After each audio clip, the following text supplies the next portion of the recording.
Welcome to Storytime with the Intimacy Ally. Each episode will tear down a myth, kick a social norm in the beanbag, gut punch a sex ed untruth, or destroy a poorly constructed relationship expectation. Get ready to unlearn all the crap you accepted as fact. Strap in for a mind-blowing revision on what sex is and what it can do. Prepare yourself for a whole new thought pattern when it comes to modern relationships. And now, here's your host, Jenny Siemon, the Intimacy Ally, relationship expert and certified sex and intimacy coach. Welcome to Storytime with the Intimacy Ally. I am here with Jasmine. Jasmine, say your last name. Jasmine Siemon. Simon. Okay. Siemon. It's German. Oh, Simon. All Yeah. right. But I'm Jenny Mexican. Simus. You're Jasmine Siemon. We have the same initials. Amazing. I just wanted to make sure that I'm saying it right because everybody says mine. Somehow they manage to say Simus in a different way. Simus. It looks like. Yeah. I'd say Simus. Yeah. Seems. Yeah, Simus. so many things. How do you pronounce it? Simus. Simus. Yeah, Okay. it's Portuguese, but I'm not. So it's, it's like this whole weird thing, My grandma had a lot of husbands. What are you going to do? What are you going to do? What are you gonna do? A lot of love to give. That's all it is. German too. So there you go. All right. So today we're going to be talking about professional cuddling. And the reason that we are tackling this on Storytime with the Intimacy Ally is I am trying to break apart some of the myths and the stories that people hear about professional cuddling. Mm-hmm. I have had so many people since I entered this world be like, that's weird. Oh, absolutely. And, Yes. And ew, and what are you doing? And is that safe? And, all of that stuff. And from what I've seen and known from you, being on the Cuddlist website, getting to know you better through, our professional circles, getting to see the stuff that you put out on social media, you have a really good handle on the bullshit that people talk about this work and how it is so wrong and how what you do is so great and necessary. So that is why I wanted to pick your brain today. Hey, let's back that up. So, can we say that the bullshit that we put up with as cuddlers is not necessarily wrong? If we shift that, right? If we shift the perspective and instead say, they just don't understand. It is so far out from these people's everyday life and their own experiences with touch that it seems scary and weird and dangerous. I've had friends that say, I could never do that. I would be raped. That is a scary concept. That's a scary idea. You're like, so, really? That I'm doing this with? Because I don't know. I don't see it. Yeah. And I think that is part of how I've reframed the situation and where I don't get so annoyed. Once in a while, I may be like, and I'll share a story that I've shared before, not right now, but when we get to it. But, where I've kind of been able to say, oh, okay, so touch has been very different for you than it has been for me or the people who are coming through these doors. I see why, it's a scary and weird and ew and strangers touching my body. Abso-freaking-lutely. I get it. And so I try to not demonize that negative perspective they may have on us. Okay. All right. Very cool. Very cool. But yeah, mostly I wanted to, just talk to you about, professional cuddling, touch therapy, or platonic touch therapy, whatever terminology we're using, and, what it is not, and what it is used to accomplish. And, since I'm a baby in the cuddle world, I really wanted your perspective on it because you've been doing this, as full time. And I don't even know how long. So we're going to jump right in if you're good with that. Let's do it. I wanted to talk to you and ask you, could you speak a bit about your career path prior to becoming a platonic touch practitioner, and what kind of led you here? Oh, absolutely. So I have 20 years in construction, almost 20 years. I was in commercial construction, started out as a student assistant working for the Cal EPA. So excited. Went on to become a assistant manager for a facilities department on an air base that it was converted into a business. Anyway, point is, brought me out here. Started working for my ex-husband's father's family. The three of us, when I came out here, I think they were doing like 500,000 a year, just the father by himself and a few guys. And between the father, my ex-husband, and I, we grew it to a $5 million a year company. And that was in about 10 years that we did that. Yeah. Because we all were very business minded. We all had our very specific things that we were doing for the company. While I was still with them, I started my own commercial electrical contracting company. And so clearly there is the entrepreneurial spirit. I didn't really know much about business ownership. I didn't know much about electrical, but I learned. I wasn't afraid to ask questions. I wasn't afraid to take classes and educate myself. So I could do this. And yes, there's a lot of risk that went into it, but I learned so much and I loved it. And I'll always say that commercial construction is very sexy. There's so many different things involved, so many different trades. And then, of course, being a woman in a male dominated industry, the amount of shit I had to put up with that. The sexism, the know your place ism, this isn't how we do it here. This isn't how it's done. Excuse me? Well, this is how I'm doing it. And let's see if it can be done. My company. Mm-hmm. Right. And even with my own employees, where I was writing their checks, it was a hard for them to take direction from a woman. But it really set me up for what I do now with Touch. At any rate, I was a single mom of 3 kids running this business. And I don't have any family here. I'm from California. And I was kind of spiraling out of control. I was drinking excessively. I was working, I had a live-in nanny. So I had somebody else raising my kids for me. Lilith, she took care of all of us. I called her my wife because she did everything for me. I was depressed from the break from my ex. And I think that's also what kind of catapulted all the drinking. I wasn't eating. I was just a mess. I was working excessively. My anxiety was like this. It was so high. It got to the point where I was crying uncontrollably. If a job didn't go well, or if a client, stiffed me on $5,000 or $10,000 that I was out, or if an inspection didn't go well, I would be in my car like crying or sitting at my desk and just unraveling. And of course, I was in talk therapy, but that'll only take you so far.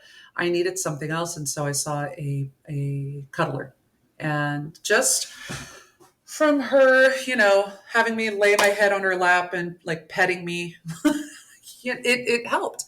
Just knowing, sorry, I'm going to move my chair. Just knowing that somebody was there listening to me and saying, yeah, you'll be all right. I was hooked. It was great. And I wanted to start doing it. And that's kind of what set me on this path. I was doing cuddling part-time and obviously running my construction company. And that was in 2016 when I started. And by 2019, I decided to close my construction company. Very stressful, but I couldn't manage that. I also knew that I wasn't going to be making nearly as much money raising 3 kids, living in Montgomery County as I was before. And so we all had to tighten the belt, cut back on a lot of my spending, and make it do this. So, and here I am today. But all of that to say, it really set me up, that ability to approach a situation and be able to handle it, as I did in construction. Walking into a group of 50 men and being the only woman and talking about the little bit I knew or what I was learning about construction, I'm able to take that and do the same thing and try to rub elbows with, PhDs and therapists with masters and whatnot, and not feel too embarrassed of thinking that I don't belong there, that imposter syndrome. I don't have a degree. I dropped out of school. I had kids instead. Um, I think it really set me up to be successful as a cuddler, as a business owner of a fringy um, wellness company. Right. But I mean, I think it also sets you up for great success because you are a person who has that drive and that determination, and you've already seen that you know how to do this. Mm, And now that you have this passion in you, like you're like combining your entrepreneurial spirit with this passion for getting this kind of help out to people. And yeah, that's fantastic. absolutely. Um, so you went to the cuddler and had kind of this like transformative experience, Mm, it sounds mhm. like. So then what drew you to get trained initially?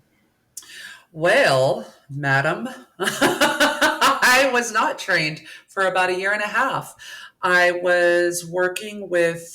first started off with Snuggle Buddies. Okay. Boo. Um, didn't hit it off with the owner. That lasted about a month and a half, maybe 2 months. I don't know. And one of my clients, I'd already developed clients by then, a nice group that were seeing me regularly. And one of them said, "Why don't you go to Cuddle Comfort?" I was like, "What's that now?" And he's like, "Cuddle Comfort." Obviously, I went to the website, checked it out. I was like, "Oh my God, this is great." Now I can communicate directly with those individuals who are interested in cuddle therapy. And, which I couldn't do this before, I could talk to other cuddlers. Hmm. At the time, myself and the cuddlers didn't really see eye to eye. There were the people that were on there who were providing professional cuddling. There's a lot of judgment, and a lot of, "That's so disgusting. I can't believe this client would get an erection. Oh my God." There was a lot of negativity around that. And one of the things that I really loved, well, before I get to there, I found Cuddle Sanctuary. Um, I was doing a lot of research. I was talking to as many psychiatrists and therapists and touch practitioners I could to try to gain a better understanding of why people were paying me $80 an hour to come hug me for an hour or two, and why they were so eager to see me multiple times a week. I didn't get it. I didn't understand. I grew up in a very affectionate, loving household. I mentioned we're Mexican, so my mother's Mexican. So there's a lot of hug, and we do a little side kiss when we meet someone. We hug them or shake their hand and do a side kiss. It's just how it is. We're a very touchy feely people, and so I didn't understand that aspect. And when I met when I found Cuddle Sanctuary, I talked to Jean. And the thing that really kind of hit home was we were on the phone and I said, and I never shame a man for having an erection. And she goes, "Oh, no, absolutely not. Never." I was like, "You're my people." That's what I was looking for. Someone who can understand what's happening, and what's going on with a person's body, that you don't need to shame them for that. Right. Like it's It's not like they're doing it on purpose. right. It's a natural reaction. You can acknowledge it. You can say, okay, well, it's not what we're here for, but I want you to know that I'm not going to make a big deal out of it. You Yeah. want to change positions? Is it bothering you? Okay, here we go. Yeah, absolutely. So, and that's actually when I decided to go get training. I think I found her website in 2017, talked about it with some people, and I kind of had this attitude, like, "Psh, I've been doing this for so long. What are they going to teach me that I already don't know?" And well, one of my friends was like, "A lot, probably. Who cares? Just check it out. Why not?" can you afford it? I was like, yeah, and they're like, all right, go do it. And so, yeah, their whole idea was, what's it going to hurt? And I said, Mhm. yeah. And I am so glad. I'm so glad my friends talked me into doing it. It was actually my ex and my best friend. And so I went out there, I met Jean and Faye, Keely, Lisa Mintz, and then there were other people. So those were all the cuddlers who were already cuddling. So you went out to California and did in-person Yeah, thing. an Okay. in-person training. And there were other people there. There was one woman who was learning how to touch her special needs sisters. Somebody else, I think, was a massage therapist. I think somebody else just wanted to understand touch better. They were just everyday people who weren't actually providing professional cuddling. And I have to say, the camaraderie that I felt was the biggest takeaway. The fact that there were other people doing what I was doing and loving it. And I hadn't experienced that before in the year and a half that I had been already practicing professional cuddling. So that I hold very dear to my heart, because it was before that, before going out there, it was very hush hush. I was in the cuddle closet. It was very quiet. I would go to parties and start to bring it up, and people would be like, don't talk about this. And so it was nice to experience that. I get on the plane to come back to Maryland, and I came out on Facebook. I was like, just finished professional cuddling certification school. Okay, out. 6-hour flight. 6 hours for all of you to be like, what? Yeah, what the hell? That. You were in California? All right. Yeah, and when I landed, there was mixed reviews, as to be expected. This was in 2018. And some people Even said, now. Oh, Jasmine, yeah, even now. Like, I don't know when it's going to become something that is mainstream enough that people don't react that way. But go ahead. I'm sorry. I didn't mean to cut you off.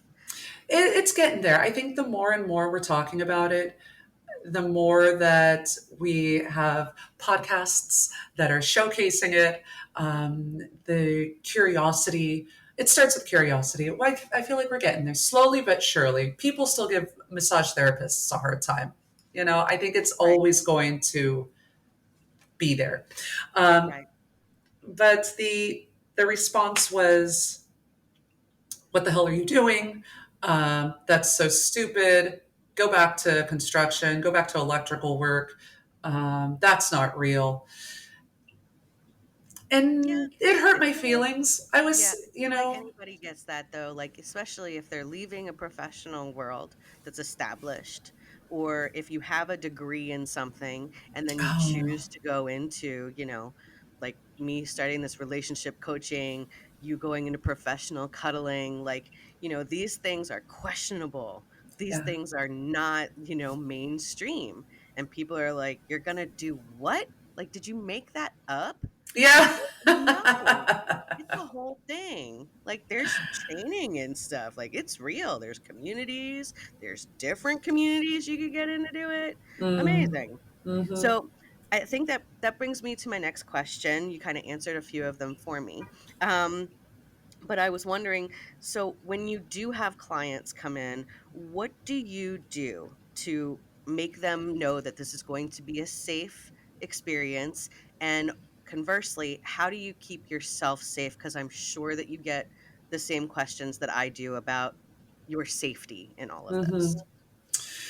Well, how do I make them feel safe? That starts with the initial email I send them. I try to remember to be compassionate, thoughtful, and non judgmental. Uh, Show them I appreciate what they're going through, because sometimes people will share going through a divorce. My father just died. I'm dealing with, bipolar disorder or depression or whatever it might be. And so I think that's where it starts right there. And most people can feel, or at least understand the compassion and empathy that I have. The next step would be on Zoom. I do a Zoom consultation before every session, 30 minutes I allocate for that. And that is another way that I help people. Most people walk away thinking or feeling that I'm a very non judgmental person after that Zoom call. One of the things that I bring up, and this is a big concern, most of my clients are penis owners, most of them are men, and is I bring up what happens if you get an erection. And that always makes people feel better. You can see it in their face when they go, "Oh, I'm really glad you mentioned that. Oh, I'm so glad you talked about that." It takes that elephant. To me, it's not an elephant because I'm so used to talking about it and dealing with it, and it's not a big deal. To them, for someone who's never experienced this, for someone who still feels shame getting an erection out in public or anywhere. I was going to say with someone that they're just dating and they don't want to offend anybody. For them, it's an elephant in the room. It's a heavy topic. And so when I go into that, it's normal and it's okay, but we're not going to encourage it by you rubbing yourself on me. So that's where I keep the differentiate between it's okay to have it. It's not okay to encourage it. Right. And that helps a lot. So by the time they're coming in and they see me, I'm like, hi. So I always welcome people with a smile. I'm a smiley person anyway. And, ask if they want a handshake, a fist bump, or a hug. Mm-hmm. And it's like 50-50. Or I guess it would be 33, 33, 33. Some people want a hug. Some people are like, I'll take a handshake. And other people are just like, Mm-hmm. so. And that takes a lot of pressure off. I also remind people that they never have to touch if they don't want to. We talk about that in the consultation. All of the things that I've learned over the past 7 years of where the concern and the fear is when they're coming in, the questions that they ask, do we have to cuddle? Or they may say, I'm not ready to touch at all. So I bring that up in the consultations. Right. Okay. And then for you, what Uh, steps do you take to keep yourself safe in the sessions? I try to build up my arms so I'm real intimidating. What? I said, no. That's a hard no and a boundary. No. How do I keep myself safe? Well, currently in my office, I share a suite with another practitioner. She does acupuncture and herbal medicine. So we're here at the same time, and I feel pretty safe. I'm in a building with a bunch of psychotherapists, all around us. For the most part, what makes me feel safe is the consultation. If I'm listening to my gut and I feel like something's not right, I'm not going to move forward with the consultation. And one could say, well, that's a judgment. It could be considered a judgment, but it's what I'm doing to make myself feel safe, feel comfortable. And that's what I have to do, whatever it might be. And so that's really what I do. Also, when I do meditations, I usually soften my gaze. If it's somebody that maybe I'm just a little unsure about, and it could just be that the person is scared themselves, that the person is feeling some anxiety, and so they might be shoulders up and a little standoffish. Um, that could be also a little bit. I don't often see that, but in those situations, I will soften my gaze instead of closing my eyes, just so I can be more aware. Okay, that's good to know.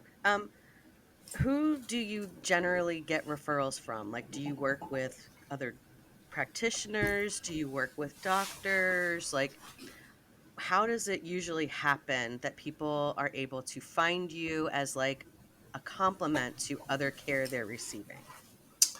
I would say I get some referrals from other cuddlers in the area. I refer a lot of people out, but I also get referrals from therapists. Hmm. I just got a referral from a urologist. Um, Yeah, but I put myself out there. I do a lot of networking. I'm on the phone. I'm writing emails. I'm stopping at offices, um, letting people know, hey, this is what I do. I'm here. And Right. and I learned that from construction. The only Okay. way these big general contractors who are doing millions a year, hundreds of millions a year, are going to notice my little electrical contracting company was by me putting myself in front of them. Hmm. There, word of mouth is great. I've also, clients have mentioned me to their therapists, and then I've gotten referrals that way as well. I haven't had too much client to client referrals because most Hmm. people don't talk about it. Most Yeah. people aren't going to the water cooler or going to Monday Night Football and being like, oh, I had the best cuddle Saturday. It was wonderful. She really made me feel safe and secure like I've never felt before. Right. No one's saying that. Right. No, I've had people say like, I wish I could tell people how wonderful you are, but I don't want anyone to know that I do this. I'm like, well, tell them I'm a friend. Yeah. Tell them I'm a friend of a friend who you know that Hmm. does this, but you don't have to put yourself out there and you don't have to share this about you if you don't want to. Yeah. But I do encourage you to normalize it, but at the same time I'm not going to make you. Right. No twisting of the Say arm. that you can just say that it exists and that you know for a fact that someone, maybe a couple people away from you, has had a good experience doing it. How about that? That's better than nothing. That's better than nothing. What would be best is to share the experience that Jenny stroked my hair and made me feel like a safe little kid again. Right. That would be the best, but that's a tough one. I ask clients to leave me Google reviews, and those have Mhm. helped immensely. People will go on there. That's actually how I was able to rent this office.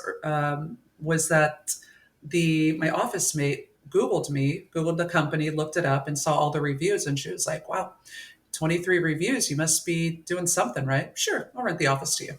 She was like, "Never heard of professional cuddling, but." Okay.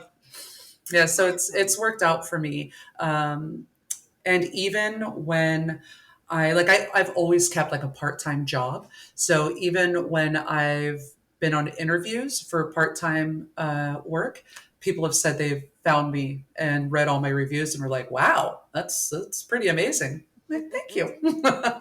So if anybody out there, if you're a cuddler or if you're in any business, asking for reviews is so helpful. Mhm. It's a total changer. So. Yep. So I wanted to ask you, what do you say to people who consider cuddle therapy weird or too questionable to participate in? What Mhm. would you say to them? Like if somebody said, "Man, that sounds so strange. I don't know how you do that," because I know that you've heard that before. Oh, absolutely. Well, are you talking? I approach it differently. Um, if someone's being an asshole about it, I will turn it back at them and say, touch must be very scary for you. You want to talk about that? And just kind of throw it at them that way. What are you talking about? Well, for you to be so afraid of having an experience like this, normally I would never be that brutal and throw someone under the bus like that. But if they're being a jerk, for instance, I started saying this earlier. I was at a party and a friend was standing up and walking away from the table when he's like, "Yeah, this is just prostitution," and walked away. And the rest of us all kind of looked at each other. I didn't really know what to say besides, no, it's not. And his now wife was like, "No, I've read about it. It's actually okay." And she kind of was, trying to make it better because that was pretty harsh Hmm. what he was trying to do. Now, if it's somebody that I'm networking with, if I'm at a networking event with like a bunch of lawyers and financial advisors and bookkeepers, and they're like, "Wow, that's they may not say weird, but that's never heard of that, huh?" Different. Right. You can see that they're clearly taken aback by Hmm. this idea. Um, I start to talk and go into it, what I do. I talk about my training. I talk about my certifications. That helps to ease them about it. what professional cuddling is. I talk about case studies, my clients that I've experienced, what they've experienced, what they say, and it slowly pieces together like a puzzle of what professional cuddling can be, what platonic touch is. So Okay. that's how I approach it. Always in the seat of seating and never knowing, wanting to help educate, creating awareness. That's really how I approach the situations. Now, who do you think benefits the most from coming to a platonic touch session?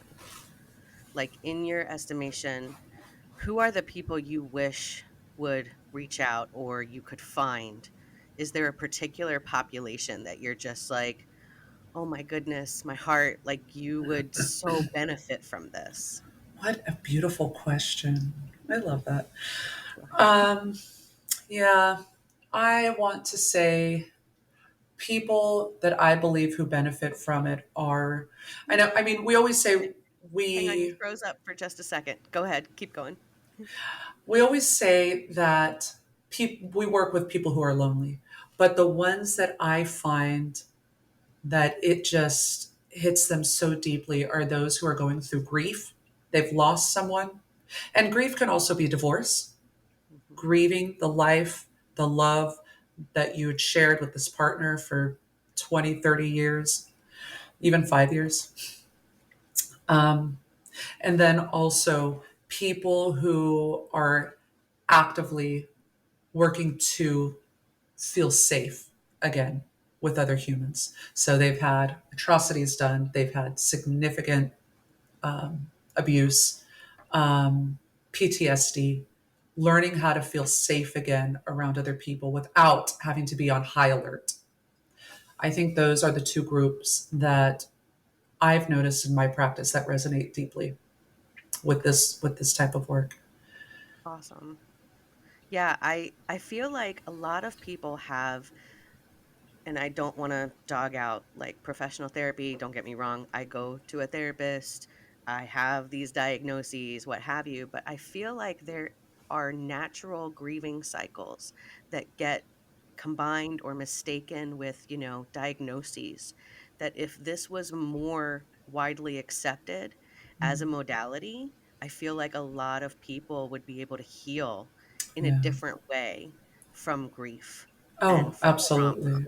Yeah, and I just feel like this putting on of hands in my mind is like it just speeds up the healing clock, like, exponentially. I don't know how else to explain it.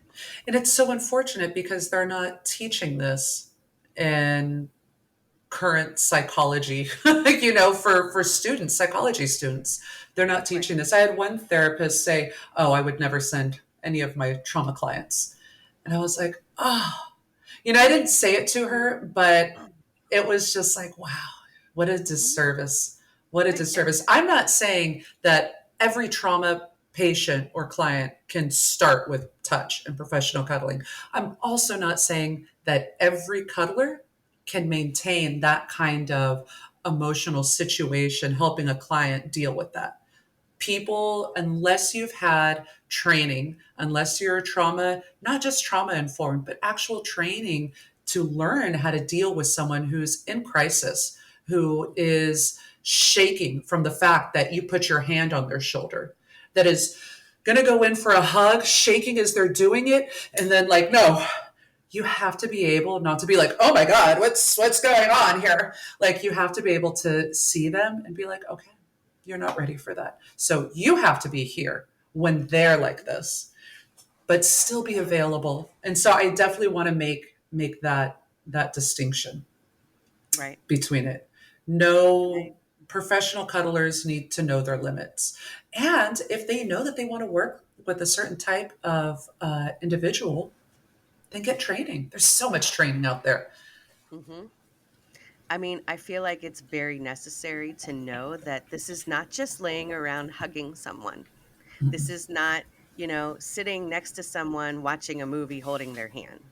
Yeah. This involves understanding consent on a level that most people don't have to deal with. You Right. have to be able to pick up on the visual cues and the physiological cues of another Mm-hmm. person at the same time as shoring up your own boundaries to make sure that you are not giving of yourself, more than you need to, Mm-hmm. or giving into someone else's wants. There's a lot of discussion of true yes and true no. Mm-hmm. And you want your clients to know that if it's not a true yes, if it's not a hell yes, then don't do it. Yeah, Yeah. say no until it is an excited and absolute yes. And if that means that we're just going to sit here and I'm going to be next to you and our elbows and our forearms are going to touch for a while, then that is where we start. Mm-hmm. That is where we start, and we do not move forward until you have that true yes in your head. And that, I believe, is where that real healing comes from. Absolutely. Yeah. So well said. I think that's So, a so good. that's a Yay. that's a I'm clip the right there. newbie. I'm the newbie. So, yay. The expert is saying I know what I'm doing. Woo. I am far from an expert. Oh, shucks. Um, well, I guess I'd really like to know, how can people find you? How can people work with you? Let's get that out there. So the easiest way to find me is on my website, www.tange That's TANGE wellness.com.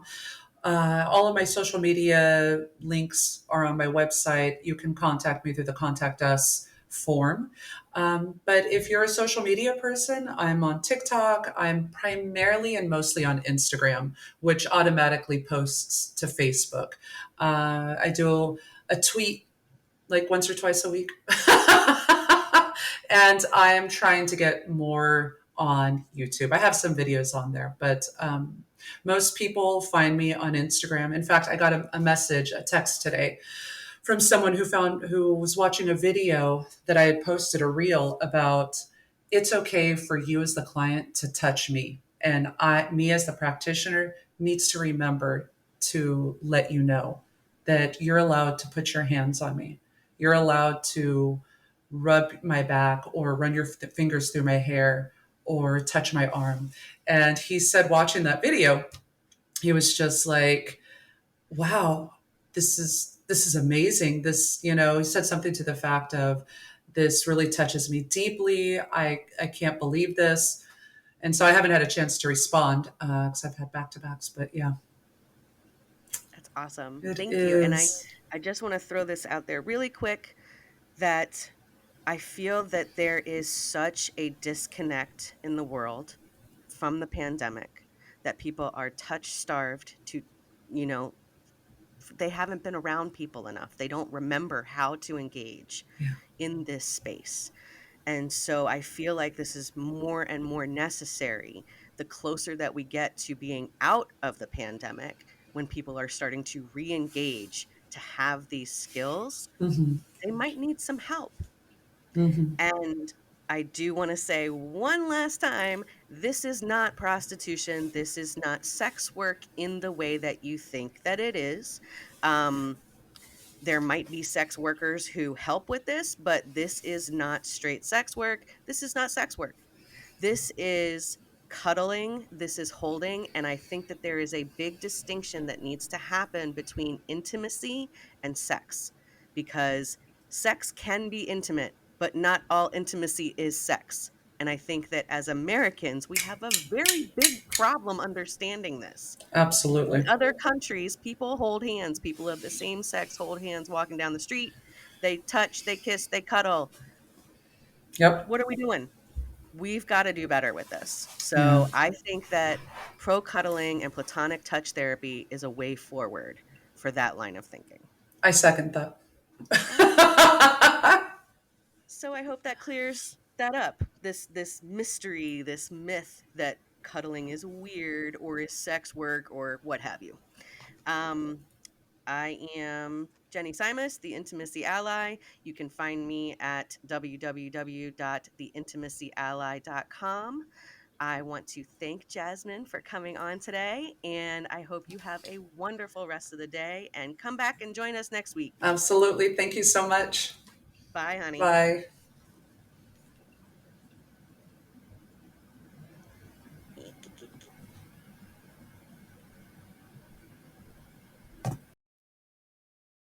Thank you for tuning in to Storytime with the Intimacy Ally. We hope you learned a bit more about putting the fire back in your romantic relationships, exploring communication and emotional readiness in all relationships, and how to expand your definition of intimacy so you can reach your relationship goals. Go to theintimacyally.com to subscribe and never miss an episode. Follow the links in the show notes to social media and events. Till next time, keep on learning, growing, and thinking.